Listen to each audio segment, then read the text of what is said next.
क्या विपक्ष के नेताओं को यह समझना होगा कि कड़वा कड़वा थू और मीठा मीठा गप नहीं हो सकता? जो लोग अरविंद केजरीवाल की जमानत का स्वागत कर रहे हैं, ये तमाम अहम सवाल हैं केजरीवाल की जमानत के साथ उठते हैं। अरविंद केजरीवाल अंक गणित के रूप से, संख्यात्मक रूप से हरियाणा के चुनाव पर, जम्मू कश्मीर के चुनाव पर या आने वाले चुनाव पर कोई असर डालेंगे? कम से कम उनकी पार्टी का आधार, वहाँ की चुनावी पृष्ठभूमि, उसके अभी तक के परिणाम, ये सब को देख के नहीं लगता है। और आम आदमी पार्टी का प्रदर्शन देखेंगे तो लोकसभा के अंदर कोई बहुत बेहतर प्रदर्शन नहीं रहा है। मुझे तो आश्चर्य ये होता है कि एक दिन पहले तक संविधान खतरे में रहता है और एक दिन बाद संविधान की जीत हो जाती है। तो या तो संवैधानिक व्यवस्था से वो बाहर आते हैं या भारतीय जनता पार्टी की व्यवस्था से बाहर आते हैं। तो पहले तो ये स्पष्ट होना चाहिए कि क्या भाजपा उनको अंदर बाहर करा रही है। केजरीवाल जी जहाँ जाते हैं, ठीक है, उनकी राजनीति जो भी हो, बेशक वो कहते हो कि वो एंटी बीजेपी हैं और वो कांग्रेस के साथ है इंडिया ब्लॉक में, लेकिन उनकी राजनीति से नुकसान कांग्रेस को होता है। आम आदमी पार्टी का जो भोजन है वो कांग्रेस है।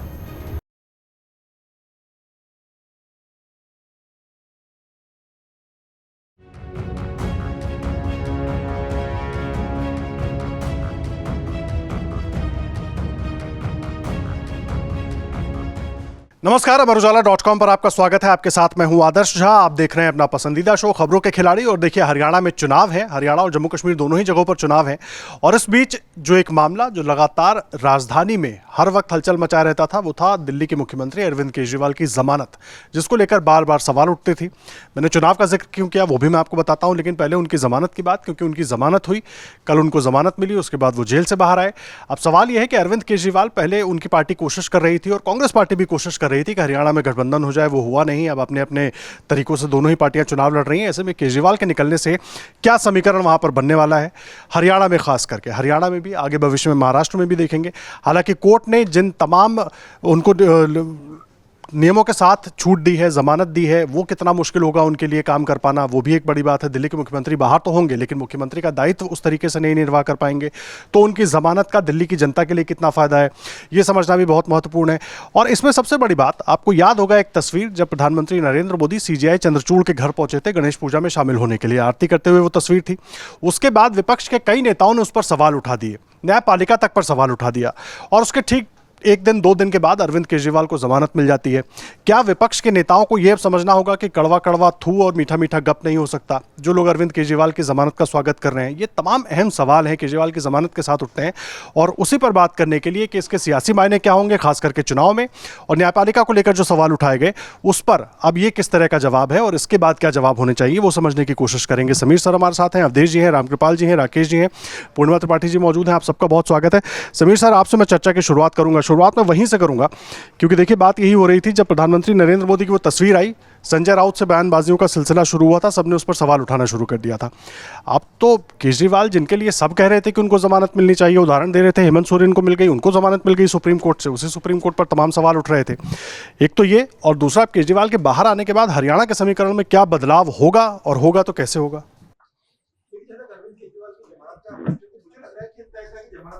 जिस तरीके से 17 महीने बाद मनीष सिसोदिया को जमानत दे दी थी, संजय सिंह को 6 महीने का जमानत मिल चुकी थी, हेमंत सोरेन को बेल मिल चुकी थी, और सुप्रीम कोर्ट ने तो कह दिया था कि भाई जमानत तो अधिकार है, जेल अपवाद है, जमानत नियम है, जेल अपवाद है। तो जिस तरीके से लगातार लंबे समय से पूछताछ हो गई थी, ईडी के मामले में उनको जमानत हो चुकी थी, सीबीआई के मामले में कल जमानत, तो लगभग तय था कि केजरीवाल अब बाहर आ जाएंगे। मुझे लगता है कि केजरीवाल के बाहर आने के बाद जब हरियाणा चुनाव को लेकर जब चर्चा हो रही है कि हरियाणा में केजरीवाल की भूमिका क्या होगी, देखिए, लोकसभा चुनाव के समय भी अरविंद केजरीवाल को चुनाव प्रचार के लिए बेल मिली थी दिल्ली में, उसका परिणाम क्या हुआ? 7 सीटें भारतीय जनता पार्टी ने जीती। तो जिस दिल्ली के अंदर भारतीय जनता पार्टी को अरविंद केजरीवाल और कांग्रेस मिलकर रोक नहीं पाए लोकसभा चुनाव के अंदर, तो मुझे लग रहा है कि विधानसभा की जब बात है हरियाणा की, तो हरियाणा में तो एक सीट कांग्रेस ने गठबंधन में कुरुक्षेत्र की दी थी लोकसभा में, आम आदमी पार्टी वो जीत नहीं सकी। और आम आदमी पार्टी का प्रदर्शन देखेंगे तो लोकसभा के अंदर कोई बहुत बेहतर प्रदर्शन नहीं रहा है। ठीक है, ये कहा जा सकता है कि 5.5 लाख वोट आम आदमी पार्टी को लोकसभा चुनाव में मिले हैं, और इस आधार पर आम आदमी पार्टी को लग रहा है कि वो बेहतर प्रदर्शन करेंगे, और उनका एक ग्राउंड संगठन वहाँ बना हुआ है। मुझे लग रहा है कि इस बार अरविंद केजरीवाल का हरियाणा में प्रदर्शन, चुनाव प्रचार अभियान करने से, भले ही वो भिवानी से आते हो, सुनीता केजरीवाल प्रचार कर रही हो, हरियाणा पंजाब से जुड़ा हुआ राज्य है, पंजाब में पूर्ण बहुमत की आम आदमी की सरकार है, भगवंत मान खुद वहाँ प्रचार कर रहे हो। मुझे लग रहा है इस समय जो हरियाणा में चुनाव होने वाले हैं वो भारतीय जनता पार्टी बनाम कांग्रेस का होने वाला है। वहाँ कोई तीसरा पक्ष बहुत बड़ी भूमिका नहीं निभाएगा।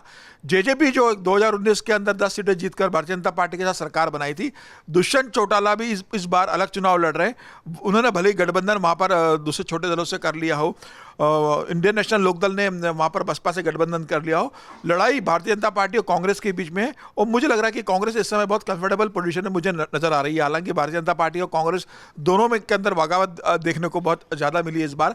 अरविंद केजरीवाल की जहाँ तक संभावना मुझे लग रहा है वो प्रचार जरूर करेंगे। अब ये देखना होगा कि क्या इंडिया गठबंधन का हिस्सा अरविंद केजरीवाल लोकसभा चुनाव में कांग्रेस के साथ मिलकर चुनाव लड़ते हैं।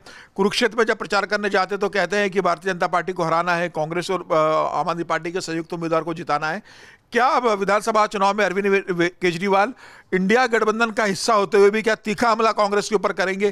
क्या जो वो पहले कहते थे कि कांग्रेस और भारतीय जनता पार्टी दोनों भ्रष्टाचार की पार्टी है, आम आदमी पार्टी को मौका दो, तो इस बार भी वो क्या वो रुख अपनाएंगे या सिर्फ भारतीय जनता पार्टी पर वो हमलावर अख्तियार करेंगे? 2014 से लेकर 2024 तक का जो ये कार्यकाल रहा है हरियाणा सरकार का, उसका वो जिक्र करेंगे? 2014 से लेकर 2024 तक मोदी का जो कार्यकाल रहा उसका जिक्र करेंगे, या 2004 से लेकर 2014 तक जो हुडा का 10 साल का कार्यकाल रहा है उसका बात जिक्र करेंगे और जनता से कहेंगे कि भाजपा और कांग्रेस दोनों भ्रष्टाचारी है, आम आदमी पार्टी को सरकार बनाने का मौका दो? मुझे लग रहा है अरविंद केजरीवाल पूरी तरीके से भाजपा पर आक्रामक होंगे, वह कांग्रेस पर हमला करने से बचेंगे और कांग्रेस पे वो सॉफ्ट रहेंगे, उनके टारगेट में भारतीय जनता पार्टी रहेगी। लेकिन जहां तक अरविंद केजरीवाल के जमानत का हरियाणा के चुनाव में किसी असर का प्रश्न उठता है, मुझे लग रहा है इसका कोई बहुत ज़्यादा असर नहीं पड़ने वाला है। दिल्ली के लोकसभा चुनाव में नहीं पड़ा था, निश्चित रूप से हरियाणा में कोई बहुत बड़ा आम आदमी पार्टी करेगी, क्योंकि अगर लगता कि आम आदमी पार्टी की कोई बड़ी भूमिका है तो मुझे लगता है कांग्रेस गठबंधन करने की कोशिश करती। वो गठबंधन नहीं हुआ, इसका मतलब ये है कि कांग्रेस बहुत कंफर्टेबल है कि हम बिना आम आदमी पार्टी के जीतेंगे। बस अरविंद केजरीवाल के जमानत मिलने का एक ये फायदा जरूर होगा कि आम आदमी पार्टी के संगठन को एक उत्साह मिलेगा और अगले साल फरवरी में चुनाव है दिल्ली विधानसभा का, तो संगठन के स्तर पर केजरीवाल अब काम करेंगे, तो दिल्ली के लिए उनकी ये जमानत जरूर मुझे लगता है कि राहत लेकर आएगी। लेकिन फिलहाल जो जमानत मिली है उसमें वो मुख्यमंत्री का काम नहीं कर सकते, सचिवालय नहीं जा सकते, तो अब सरकार निर्णय कैसे लेगी? कैबिनेट की बैठक नहीं हो सकती क्योंकि मुख्यमंत्री नहीं है। तो अगर इन्हें कोई घोषणा दिल्ली की जनता के पक्ष में भी अरविंद केजरीवाल के करना है तो वो कैसे करेंगे, क्योंकि वो मुख्यमंत्री का काम नहीं कर सकते। तो क्या अरविंद केजरीवाल अब किसी को मुख्यमंत्री बनाएंगे? मनीष सिसोदिया को चुनाव के पहले जिम्मेदारी देके कई घोषणा जनता के लिए करेंगे जो उन्होंने तय करके रखी है। अब देखना होगा कि मनीष सिसोदिया और अरविंद केजरीवाल पहली बार मिलेंगे 17 महीने के बाद। अब वो बैठकर संजय सिंह बाहर तीनों मिलकर क्या रणनीति बनाते हैं दिल्ली को लेके, हरियाणा को लेके, इंडिया गठबंधन को लेके, यह देखना होगा। फिलहाल आम आदमी पार्टी के कार्यकर्ताओं में जरूर उत्साह बढ़ा हो गया, लेकिन हरियाणा के चुनाव में इसका कोई असर पड़ेगा मुझे ये नहीं लगता है। देखिए, हरियाणा के चुनाव पे असर पड़ेगा ये नहीं लगता है समीर जी को। अवधेश जी, मैं बड़ा समझना चाह रहा हूँ, एक तो जिन शर्तों के साथ सुप्रीम कोर्ट ने जमानत दी वो शर्तें अपने आप में बहुत महत्वपूर्ण हैं, लेकिन सुप्रीम कोर्ट ने कहीं भी ये भी नहीं जिक्र किया कि भाई गिरफ्तारी जो है वो गलत थी। गिरफ्तारी को लेकर कोई सवाल नहीं उठाया, जमानत दी, शर्तों के साथ दी। उसके बाद एक बार फिर हम वही तस्वीरें देख रहे हैं जैसे लोकसभा के पहले जमानत मिली थी, बिल्कुल ऐसे दिखाना कि बस बहुत सब कुछ खत्म हो गया, सारे मामले खत्म हो गए, अरविंद केजरीवाल छूट के आ गए, अब पूरी राजनीतिक दशा दिशा बदल जाएगी। वही तस्वीर दिखाने की एक बार कोशिश हो रही है। तो ये तस्वीर क्या महत्वपूर्ण होगी? ये तस्वीर कुछ इम्पैक्ट करेगी हरियाणा में आने वाले समय में, दिल्ली में कुछ इम्पैक्ट करेगी या चुनौती बढ़ाएगी बीजेपी कांग्रेस दोनों की? मैं बात कर लूँ हरियाणा में, अभी तो दोनों के सामने वो है। देखिए, ऐसा है कि पूरी राजनीति नैरेटिव और इकोसिस्टम पर चल रही है। नैरेटिव इस समय इतना महत्वपूर्ण है कि आपने देखा कि न तो संविधान खत्म होने का कहीं था, ना आरक्षण खत्म होने का कहीं था, लेकिन ये नैरेटिव ऐसा चला और इकोसिस्टम ने इसको जो है थोड़ा लोगों तक पहुंचा दिया और उसका असर चुनाव में हमने देखा है। तो इसलिए अरविंद केजरीवाल अंक गणित के रूप से, संख्यात्मक रूप से हरियाणा के चुनाव पर, जम्मू कश्मीर के चुनाव पर या आने वाले चुनाव पर कोई असर डालेंगे। कम से कम उनकी पार्टी का आधार, वहाँ की चुनावी पृष्ठभूमि, उसके अभी तक के परिणाम, ये सब को देख के नहीं लगता है। 2-4 सीटों पर कहीं कहीं हो जाए तो उसमें वो अलग पक्ष होता है। कुछ सीटें, अब जैसे लोकसभा चुनाव लड़े थे साथ मिलके, तो उनकी 4 सीटों पर बताई जा रही है कि बढ़त है। जिन लोगों ने आंकड़े निकाला है चुनाव आयोग से देख के वो बताते हैं। अब अलग लड़ रहे हैं तो क्या होगा, लेकिन जो नैरेटिव है ना वो बाकी मतदाताओं के और देश का माइंड चेंज करने के लिए। तो इस समय INDIA में राहुल गांधी जी से लेकर बाकी जो लोग हैं, भले आपस में चुनाव में कहीं जगह अलग हो जाते हैं, लड़ते हैं, लेकिन नरेंद्र मोदी सरकार को लेकर, भारतीय जनता पार्टी को लेकर, वो और उसकी मातृ संगठन जिसको, उसको लेकर के सब एक भाषा बोल रहे हैं। तो एक बात को आप एक कोने से बोलते हैं, दूसरे से बोलते हैं, तीसरे कोने से बोलते हैं, मीडिया में बोलते हैं, सब जगह बोलते हैं, तो फिर वो एक उसी को इको कहते हैं, इको होने लगता है चारों तरफ से, एक सिस्टम बन जाता है। तो वो भारत में अरविंद केजरीवाल जी अभी तक जो वक्ता है INDI में, उससे एक अलग किस्म के वक्ता हैं। मतलब वो कुछ भी बोलेंगे और उसको अपने समर्थकों को बता देते हैं कि वो जो है वही बोल रहे हैं, वही सच है। नहीं तो दिल्ली में आप सड़क से चल रहे होंगे तो एक सड़क नहीं है जहां आपकी गाड़ी थोड़ी बिना जो है हिचक के चले। मतलब गाड़ी का मेंटेनेंस कॉस्ट बढ़ गया है, आपका स्पीड में चलना कठिन है। दिल्ली का मैं कह रहा हूँ एक सड़क नहीं है, मैं रोज निकलता हूँ, मुझे इसका अनुभव है। नोएडा में आते ही थोड़ा सा लगता है कहीं थोड़ा सा ऐफियत मिल गई। तो इसके बावजूद अरविंद केजरीवाल जी जीत रहे हैं। तो वो अब जीतेंगे नहीं, लेकिन इकोसिस्टम के रूप में भारतीय जनता पार्टी के लिए बहुत बड़ी चुनौती होगी सशक्त। जो कल उन्होंने बोला है वो INDIA का कोई नेता नहीं बोलता है। एक नेता बता दीजिए जो खड़ा होकर भारत माता की जय और राष्ट्र विरोधियों से मुकाबला करना है। देखिए जो भाजपा की भाषा थी, जो हम राष्ट्र विरोधी से लड़ रहे हैं, वो उन्होंने शुरू कर दिया है। तो बाकी तो सब बोल ही रहे हैं कि भाई सुप्रीम कोर्ट ने तो साबित कर दिया। हालांकि सुप्रीम कोर्ट की शर्तें वो सभी पर होती है कि आप सार्वजनिक बयान नहीं देंगे, तो उसमें ये भी होना चाहिए कि आपके लोग भी न दें कि केस के बारे में वो बोलेंगे। सुप्रीम कोर्ट की उस पर तो रोक नहीं है। तो ये जो उन्होंने एक दोनों मिला के नया रूप दिया है, ये एक बड़ी चुनौती है। और इसलिए चुनौती है कि इस समय जो विपक्ष की एक रणनीति है कि भारतीय जनता पार्टी के समर्थकों के अंदर संभ्रम पैदा करो कि तुम्हारी जो नीति है, तुम जिसके लिए वोट देते हो, ये पार्टी वही नहीं है, वो हमारे बीच से हम लोग हैं। और दूसरी ओर विरोधियों को तो दो ही कि हम जो है केवल तुम्हारे लिए लड़ रहे हैं। तो ये दो रणनीति है। और बीजेपी पहली रणनीति में तो थोड़ा कूद भी जाती है, दूसरी रणनीति का मुकाबला करना कठिन होता है। और वो अरविंद केजरीवाल इस चुनाव में जहां भी जाएंगे, ये दूसरी रणनीति पर भाजपा के लिए बहुत समस्या चुनौती पैदा करेंगे। ठीक है, बीजेपी के लिए समस्या पैदा करेंगे, ये तो अहम बात है। लेकिन कांग्रेस के लिए क्या पूर्णिमा जी समस्या पैदा नहीं करेंगे हरियाणा में? क्योंकि हरियाणा में अरविंद केजरीवाल लगातार मेहनत करते रहे, धड़ाधड़ एक के बाद अब लिस्टें निकल रही हैं। बीजेपी के लिए तो चुनौती होगी। बीजेपी के लिए चुनौती ये भी होगी कि भाई 10 साल की सरकार है, वो भी एक फैक्टर है। फिर इधर कांग्रेस भी होगी, आम आदमी पार्टी भी होगी। तो आम आदमी पार्टी हो सकता है कहीं कांग्रेस को भी नुकसान करे। अगर जो वो 10 सीटें मांग रहे थे उनमें से 5 पर भी अगर वो नुकसान कर गए तो शायद बड़ा झटका कांग्रेस के लिए भी हो जाएगा। आदर्श जी, आप याद करिए, हमने पिछली बार जब हरियाणा पे बहस की थी तो मैंने उस समय भी कहा था कि कांग्रेस और आपका गठबंधन अभी बातचीत चल रही है, और अगर नहीं होता है तो थोड़ी कांग्रेस के लिए वहाँ मुश्किल होगी। तो मुझे लग रहा है, समीर जी ने हालांकि कहा कि कांग्रेस को कोई परेशानी नहीं होगी आम आदमी पार्टी की वजह से, लेकिन मुझे लग रहा है कि आम आदमी पार्टी थोड़ी तो मुश्किल में कांग्रेस को डालेगी। क्योंकि जो अगर सत्ता विरोधी वोटों का बिखराव होगा तो वो कांग्रेस को ही सबसे ज़्यादा उसका नुकसान होगा। नहीं तो अगर मिल के लड़ते तो जो एंटी बीजेपी वोट था वो सारा एक ही ब्लॉक में जाता, तो थोड़ा बहुत नुकसान होगा।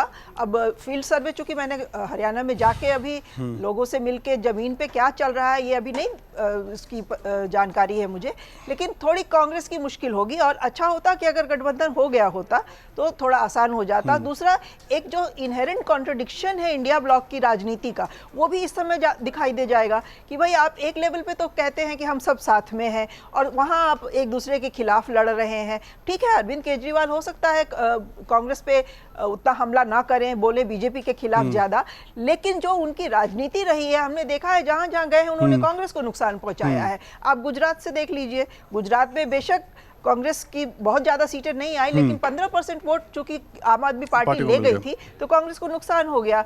उसी तरह से आप यहाँ देख लीजिए, दिल्ली में कांग्रेस का तो सफाया ही उन्होंने कर दिया। पंजाब में देख लीजिए, कांग्रेस को बिल्कुल बाहर कर दिया।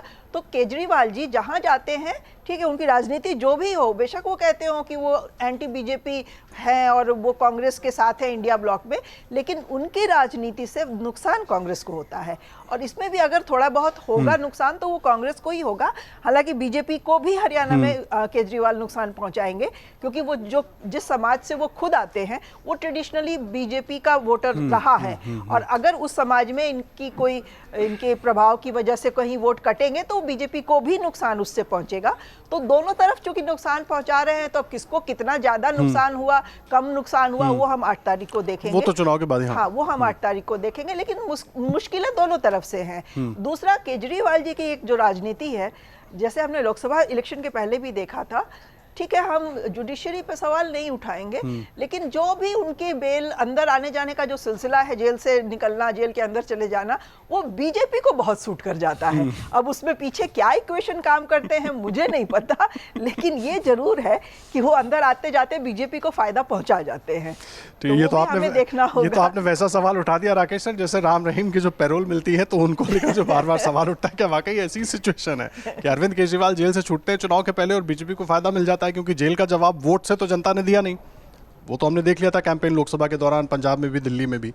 अब आए हैं, अब राष्ट्र विरोधी ताकतों से लड़ेंगे, किस तरह की लड़ाई होगी? देखिए, मुझे तो आश्चर्य ये होता है कि एक दिन पहले तक संविधान खतरे में रहता है और एक दिन बाद संविधान की जीत हो जाती है। तो या तो संवैधानिक व्यवस्था से वो बाहर आते हैं या भारतीय जनता पार्टी की व्यवस्था से बाहर आते हैं। तो पहले तो ये स्पष्ट होना चाहिए कि क्या भाजपा उनको अंदर बाहर करा रही है। यदि भाजपा उनको अंदर बाहर करा रही है तो फिर संविधान की जीत नहीं होना चाहिए, फिर तो संविधान को हमेशा लंगड़ा रहना चाहिए, डगमगाते रहना चाहिए। तो ये स्पष्टता विपक्ष नहीं कर पा रहा है, इसलिए पूरा देश भौचक है कि संविधान की आखिर स्थितियाँ क्या हैं। और मुझे लगता है भारत के संविधान में ये हालात हैं, बाकी नहीं है।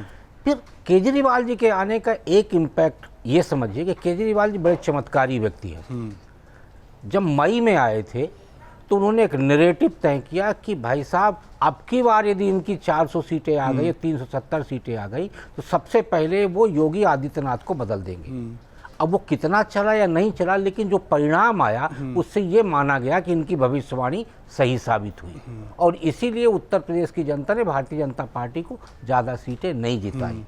तो एक परिणाम तो भारतीय जनता पार्टी भुगत चुकी है। तो क्या इस बार भी चमत्कारी केजरीवाल जी कोई ऐसा नैरेटिव लाने वाले हैं जो हुड्डा जी के लिए कहीं भारी न पड़ जाए? क्योंकि हरियाणा जो है, हरियाणा का जो मिजाज है, वो मिजाज थोड़ा सा उत्तर प्रदेश से अलग है। हरियाणा में ना तो संविधान चलने वाला है, ना विधान चलने वाला है, ना आरक्षण चलने वाला, तो वहाँ एक नया नैरेटिव चलेगा। और वो नैरेटिव निश्चित तौर पे जेल के अंदर रहते हुए वो सोच लिए होंगे, और बाहर आने के बाद भी उनको थोड़ा टाइम मिल रहा है, वो भी सोच लेंगे। तो केजरीवाल जी वोट के रूप में भले ही वहाँ कांग्रेस के लिए नुकसानदायक साबित ना हो, लेकिन मुझे लगता है नैरेटिव में वो जरूर नुकसानदायक साबित हो सकते हैं, क्योंकि भारतीय जनता पार्टी के खिलाफ नैरेटिव बनाने का कोई ऐसा एजेंडा दिखाई नहीं देता, क्योंकि भ्रष्टाचार के मामले में उसकी एक यूएसपी तैयार हुई है भारतीय जनता पार्टी की, कि जो हरियाणा की सरकारें भ्रष्टाचार के अकंठ डूबी हुई थी, कम से कम भारतीय जनता पार्टी की सरकार में वो खर्ची पर्ची वाला जो चल रहा था वो नहीं हुआ। फिर भूमाफिया वाला जो एक बहुत बड़ा स्कैंडल था जो जुड़ा हुआ है आज, मतलब पर्ची दीजिए, खर्चा दीजिए और नौकरी पाइए, पर्ची दीजिए, खर्चा दीजिए और नौकरी पाइए। थोड़ा दर्शकों के लिए स्पष्ट कर दिया करिए। हाँ, नहीं, पर्ची दीजिए, वहाँ पर्ची चलती थी कि नाम पर्ची में जाएगा और खर्चा दीजिए और आप नौकरी पाइए। फिर एक जो भूमाफिया के रूप में या जमीन लैंड के रूप में जो हुड्डा जी का पीछा आज भी वो जमीन घोटाला कर रहा है, कम से कम भारतीय जनता पार्टी के शासनकाल में ये नहीं हुआ। ये 2-3 चीजें जो है वो भारतीय जनता पार्टी के लिए प्लस है, लेकिन भारतीय जनता पार्टी के लिए जो सबसे बड़ा नुकसान है वो है चेहरे का अभाव। हाँ। कांग्रेस के पास आज भी भूपेंद्र हुड्डा जी जैसा एक बड़ा चेहरा है, ताकतवर चेहरा है, और भारतीय जनता पार्टी आज भी चेहरे के अभाव में जूझ रही, क्योंकि मनोहर लाल खट्टर जी भले ही 9-9.5 साल वहाँ मुख्यमंत्री रहे हों, लेकिन वो चेहरा तैयार नहीं हो पाए।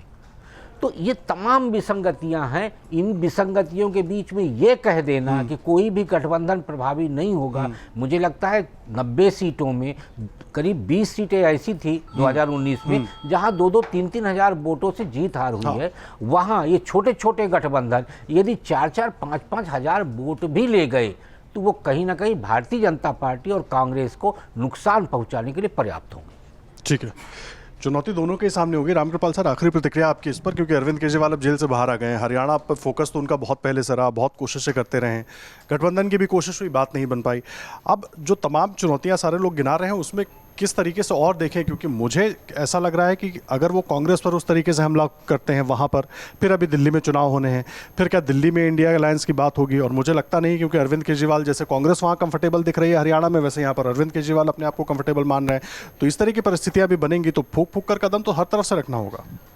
देखिए, पहली बात तो ये है कि अरविंद केजरीवाल, कल की घटना यह है कि अरविंद केजरीवाल जेल से उनको बेल मिल गई है, लेकिन मुख्यमंत्री अभी जेल में है। हाँ,